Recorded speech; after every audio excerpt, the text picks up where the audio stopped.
entonces no soy muy para afuera, soy más para adentro. Ok, gracias por los que están pudiéndose conectar. Entonces, estábamos en la parte de las barreras arancelarias, de los factores culturales y recuerden, sobre todo en la parte idiomática. No solamente es la parte idiomática, también hay valores, hay cultura, hay religión. Obviamente no te vas a ir a la mezquita israelí a decir que solamente Cristo es el rey, a una mezquita israelí, pues sería un gran error, ¿sí? O sea, tampoco vas a hacer cosas suicidas en algún lugar, pero sí es importante saber qué cosas tienen sobre ciertas actitudes, ¿sí? Por ejemplo, hay cosas que ya nosotros conocemos, que son como por casi obviedad, que si vas a un país de Medio Oriente o si llegas a comercializar con un país de Medio Oriente, los valores son totalmente diferentes a los mexicanos, ¿sí? Pero también no solamente los que ya ubicamos con el Medio Oriente, también, es más, con que te vayas a Estados Unidos o Canadá. De hecho, por ejemplo, pensando en que ayer me dijiste, Fer, que te querías ir a Canadá, mi recomendación amplia es que ya vayas siguiendo cualquier cosa que vaya relacionado a Canadá en caso de quererte ir, ¿sí? O sea, que ya vayas conociendo cómo son la manera de ser, etc.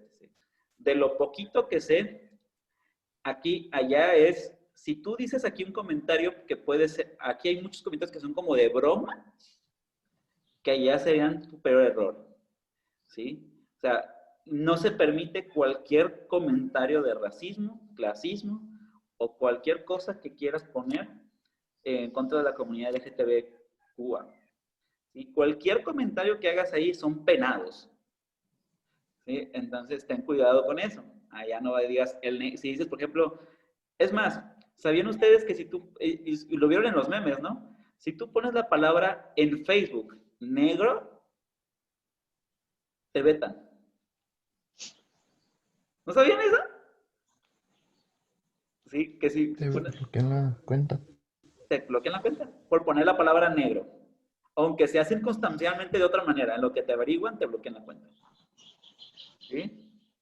¿Sí? Por ejemplo, de hecho está de broma en internet que dicen que ponen una computadora HP negra y dicen, oye, ¿de qué color y qué marca es? Porque si tú pongas HP negro, estás bloqueado en una cuenta. Digo, para que lo sepas, irte a un país como estos, lo que aquí es más o menos tolerado o más o menos broma, allá no. ¿Sí? Y las leyes son más duras. Si estás acostumbrado a esas dos cosas, Canadá es uno de los lugares más hospitalarios del mundo. Bueno, sigo.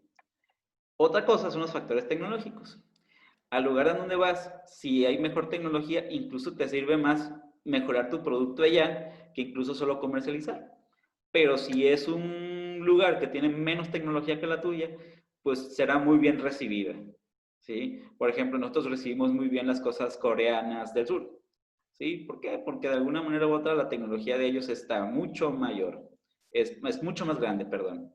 Porque tienen a Samsung de su lado, ¿sí? Estados Unidos, pero ese ya se la sabe, ¿no? Estados Unidos también tiene más tecnología, Japón tiene más tecnología que nosotros, Alemania tiene más tecnología que nosotros. Vaya, hay muchos países que tienen más tecnología que nosotros y nosotros recibimos su tecnología de la mejor manera. ¿Ok?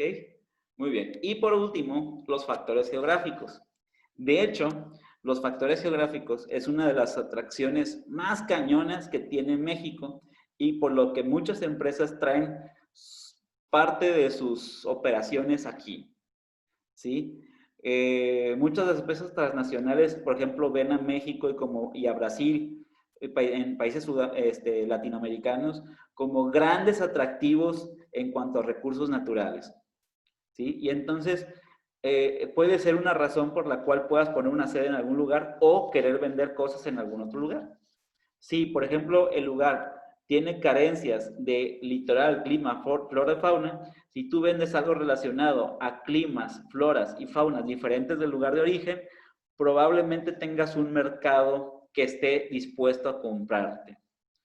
Lo que decíamos hace rato del limón en Japón. Japón no tiene el clima para poder desarrollar de buena manera su propio limón. No, aparte de que no tiene ni terreno ni superficie, por lo que se vuelve muy atractivo los países que sí tienen el terreno y la superficie. Otro de esos comentarios de la vida es que, por ejemplo, alguna vez nos llegó a tocar recibir una persona del Medio Oriente, ¿sí? Específicamente Japón, y aunque no lo creas, lo que más le maravilló de México fue sus carreteras, ¿sí? Estaba maravillado de que en las carreteras hubiera árboles, ¿sí? Decía, ¿cómo es posible de que haya árboles? Y también hace como un año, más bien, parte de mi familia recibió una chica que venía de Holanda, y también tengo conocidos que vienen de otros países, y algo de que los maravilla, por ejemplo, de Colima, son que haya mangos en la calle, ¿sí? Se toman fotos en los mangos, se los juro.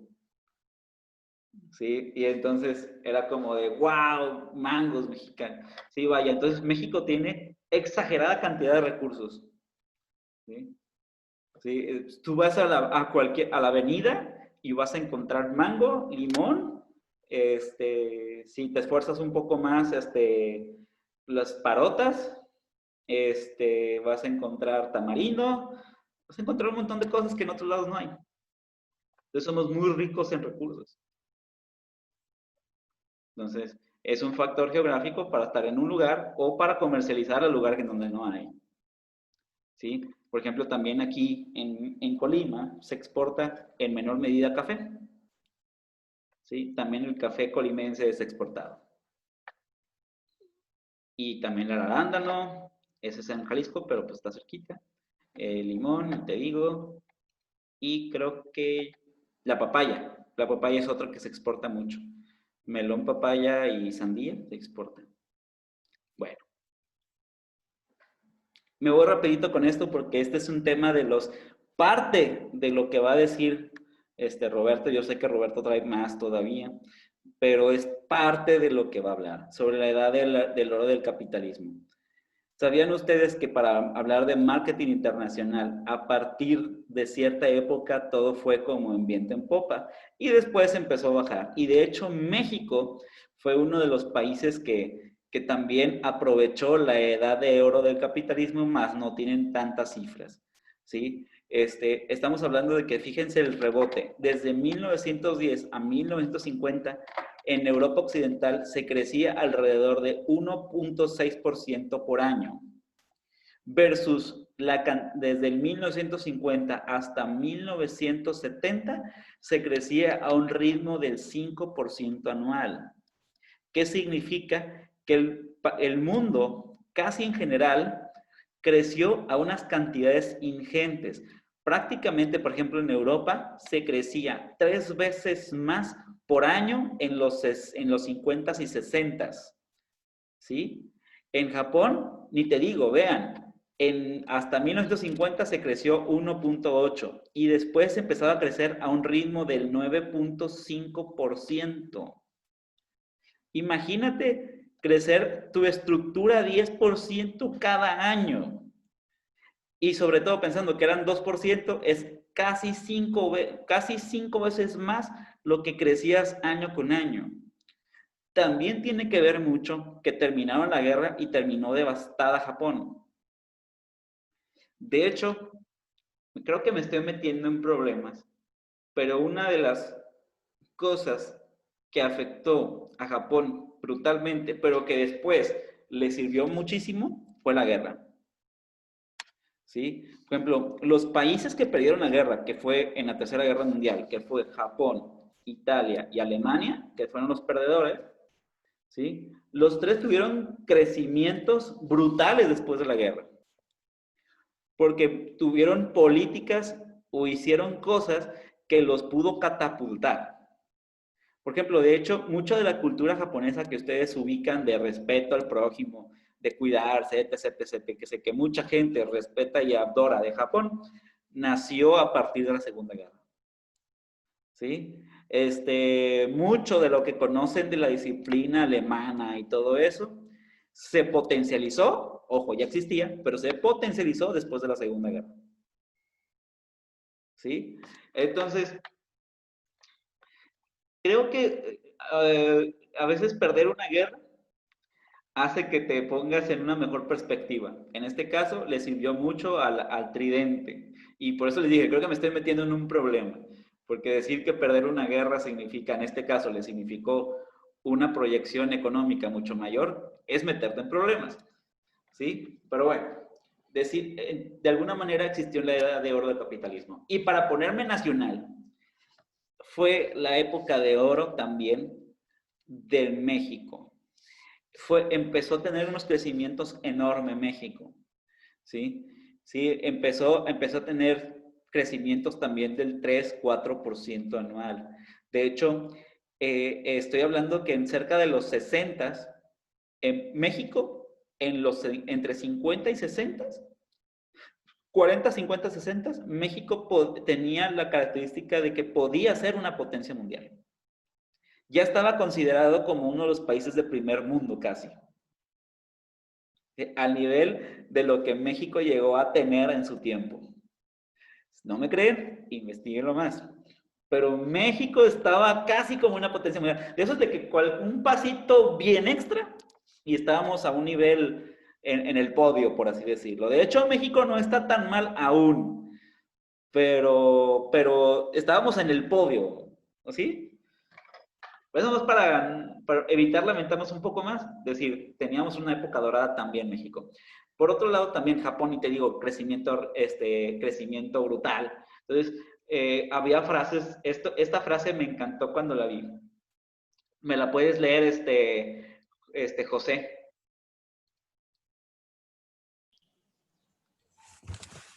No existe ningún motivo para poner en duda que las tendencias desarrollistas subyacen a principios y mediados de los 70 no sean como en los 60. Como a los 60. Perfecto.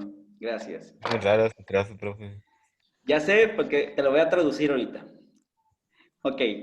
La ONU en 1972 estaban tan acostumbrados a lo que se vivió en los 50 y en los 60 que les estaba diciendo que cuando estaba creciendo un ritmo del 9.5 y 10.5% anual en Japón, en Estados Unidos de 3.2 y de 4.3 versus un 2.9, pues que estaban diciendo, no manches, la economía va a crecer como esponja. Y en 1972 estaban asegurando de que dicen, no existe motivo para que las tendencias que existen ahorita en tecnología y de cualquier tipo de operación como se está manejando ahorita, no sean exactamente igual que los 60.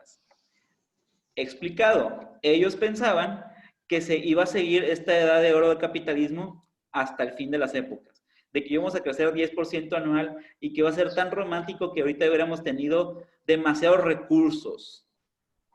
Por otro lado, si se están dando cuenta ahorita que vivimos en el 2020, 50 años después, creo que nos damos cuenta que esta versión es demasiado romántica. ¿Por qué? Porque los recursos, de alguna manera, en la economía son limitados. Tenemos un planeta, ¿sí? Pero en esa época no se fijaban que teníamos un planeta, ¿sí? Se fijábamos que teníamos como recursos ilimitados y que íbamos a crecer, y crecer, y crecer, y crecer. Por eso se le considera también la edad de oro del capitalismo, porque fue cuando mejor se desarrolló el capitalismo. Los que vivimos en el 2020 hemos visto sus fallas. El capitalismo tiene sus fallas, ¿sí? Pero en esa época lo veíamos como perfecto. Por eso se le dice que la edad de oro del capitalismo. ¿Qué sucedió? Hubo mucho I+D. Empezó la tecnología realmente a impactar. De hecho, ¿sabían ustedes que ahorita, por ejemplo, eso sí siguió desarrollándose? En esta década, en estas últimas 2 décadas, ha habido más invenciones y más descubrimientos que en lo que la historia de la humanidad. ¿Sí? Entonces, estamos hablando de que el desarrollo de I+D es brutal. O sea, el ser humano ha tenido tecnología y avances exponencialmente. ¿Sí? Y eso sucedió a partir de la edad de oro del capitalismo. La explosión de la demanda. Ahorita tú estás acostumbrado, sin que te des cuenta, tú consumes cerca de 5 veces más o 4 veces más de lo que consumían tus papás o de lo que consumían tus abuelos. ¿Sí?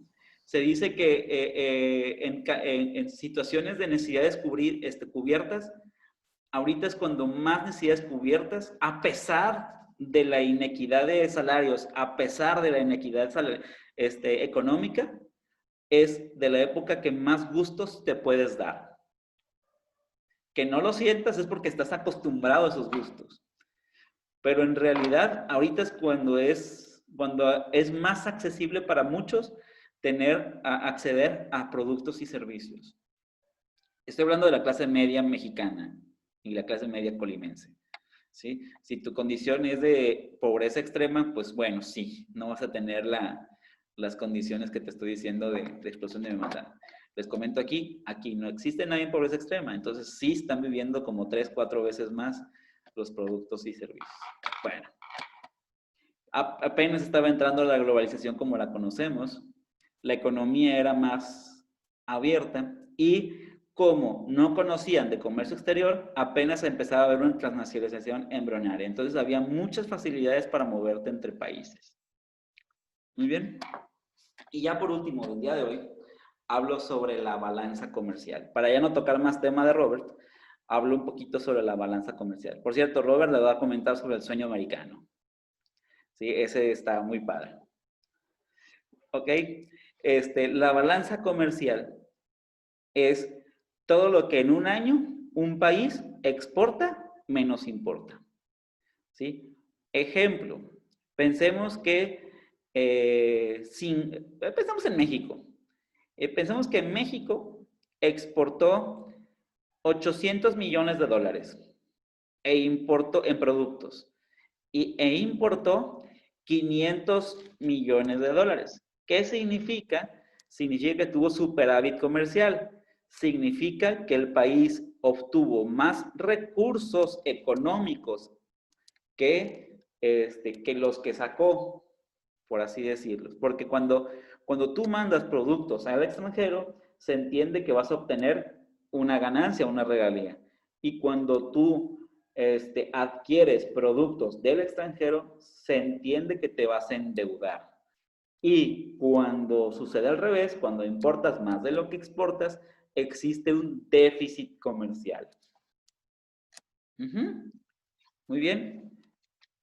Pregunta, ¿qué es mejor? ¿Tener superávit comercial o tener déficit comercial? Superávit. Superávit. ¿Quién más? Superávit. Superávit.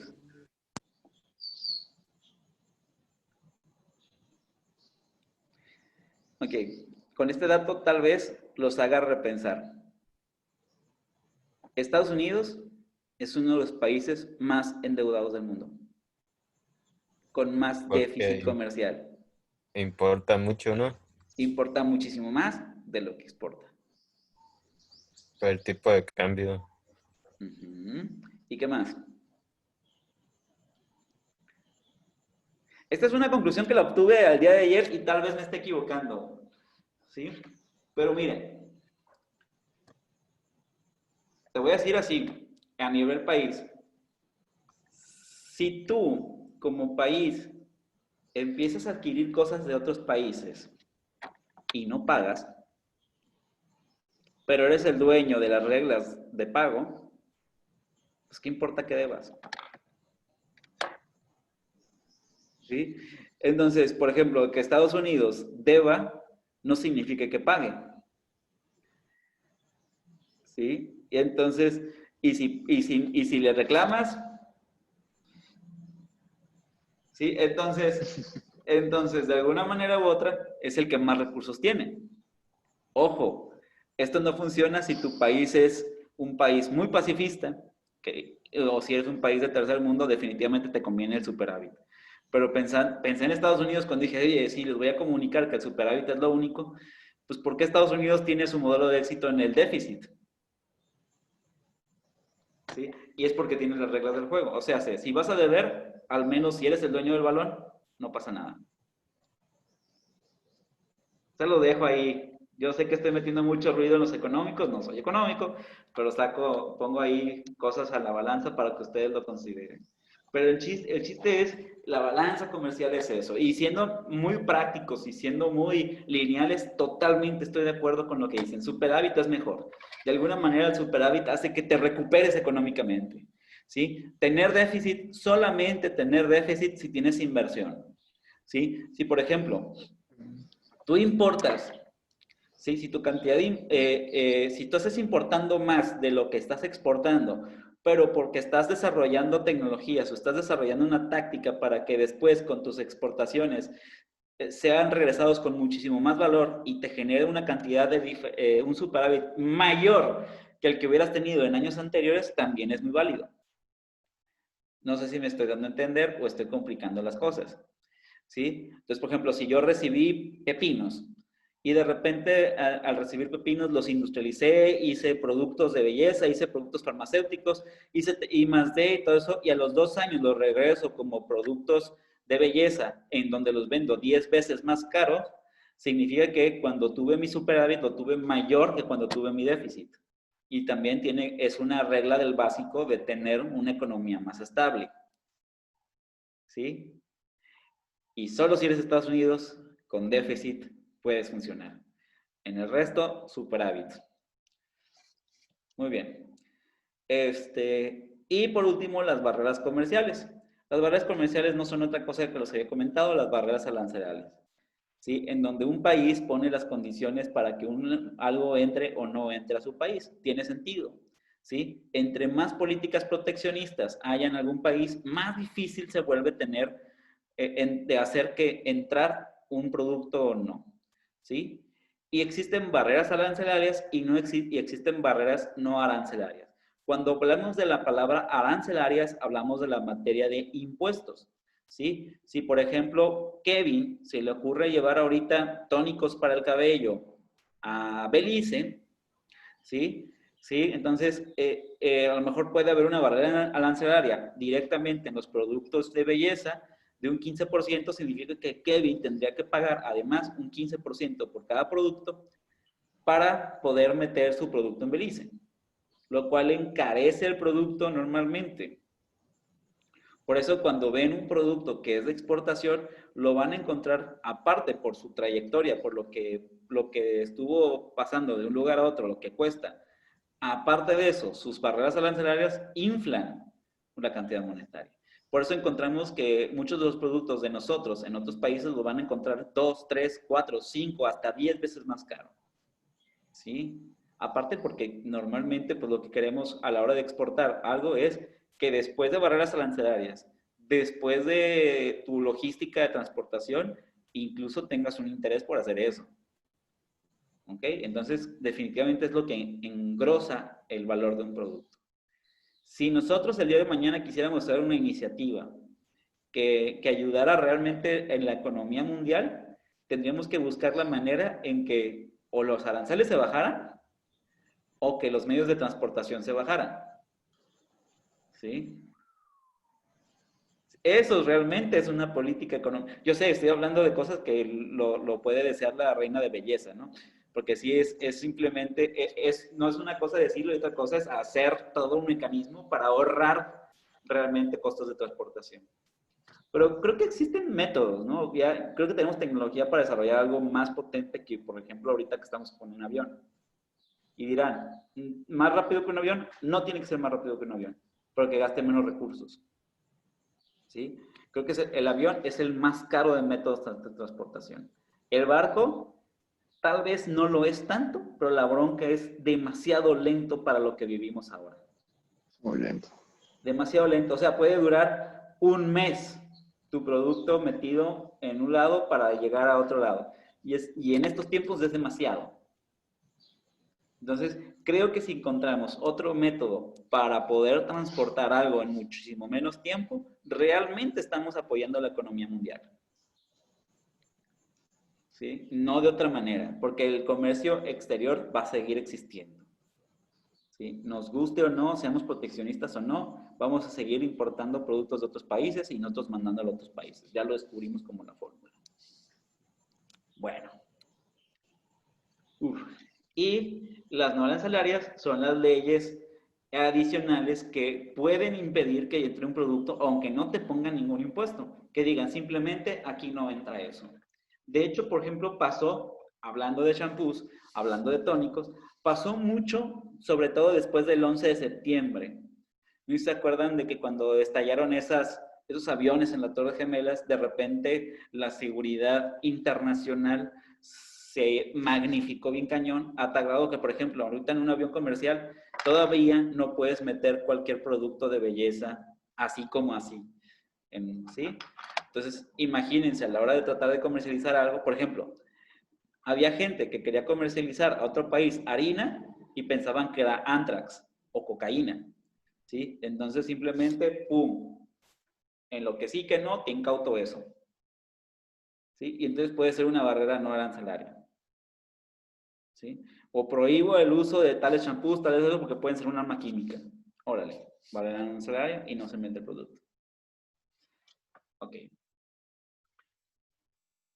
Y ya, por último del día de hoy, chicos, la tarea. Aquí les pongo enlaces de interés de barreras comerciales. Les pueden servir de mucho para su investigación. Y lo que quiero ponerles aquí es, elige cualquier país que se te ocurra, ¿sí? ¿Qué barreras arancelarias y no arancelarias tiene México con ese país? O sea, se elige un país que no sea México.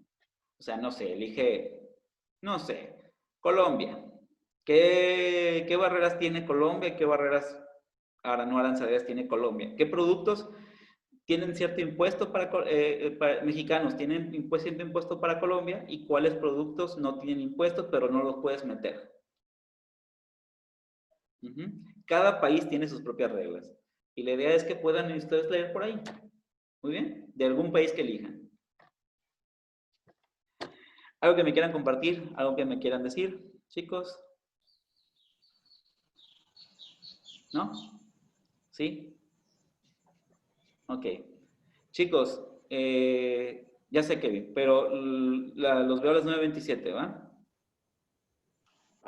A excepción, sí. Ok. Thank you. Hasta pronto.